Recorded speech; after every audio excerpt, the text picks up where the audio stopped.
pouvons confirmer qu'il n'y a pas eu vraiment de rentrée, donc aucun uniforme sur la route et aucun enseignant à l'école. Mais aussi, nous ne pouvons pas trop dire que nous avons réussi à 100% parce que la dite journée a été aussi proclamée ville morte, vu l'insécurité grandissante dans notre ville. Selon vous, est-ce que ceci ne pourra pas être un des moyens pour déstabiliser l'éducation de la province Nord Kivu aujourd'hui secouée par l'insécurité?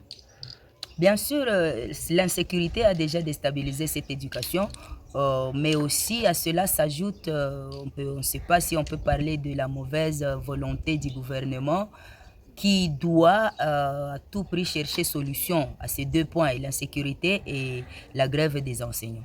Certaines structures des enseignants avaient promis la rentrée scolaire, les autres s'opposaient. Au sein du CNPP, c'était comment la décision? Bon, cela est causé par la division des syndicats. Nous l'avions encore dit la fois passée. Nous avons 44 syndicats, mais les syndicats sont déjà subdivisés à groupes.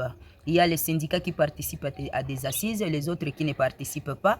Alors, le CNPP est parmi ces syndicats qui ne participent pas dans les assises et c'est celui-là, bien sûr, qui fait partie de quelques autres qui ont décrété le mouvement des grèves. En tout cas, nous ne prévoyons pas cela puisque nous avons déjà lancé notre mouvement de grève. Alors, il nous reste à observer et voir qu'est-ce que le gouvernement va préconiser comme solution. Quelles sont les causes? Les causes sont nombreuses. Premièrement, nous avons cité compatir avec nos amis, nos collègues et les familles de Massissi, Ruchuru, une partie de Nyiragongo qui fait de cela 2 ans sans étudier. Aujourd'hui, si on commence cette année scolaire, ce serait la troisième.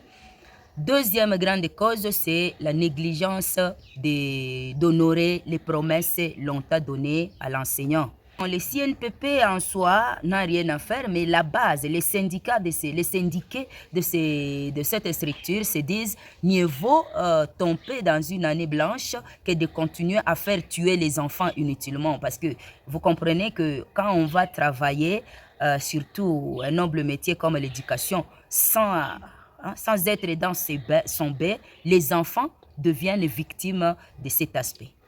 Madame Sophie Vadinandi, vous êtes la porte-parole du CNPP Nord Kivu. Merci d'avoir répondu à nos questions. Merci, monsieur le journaliste.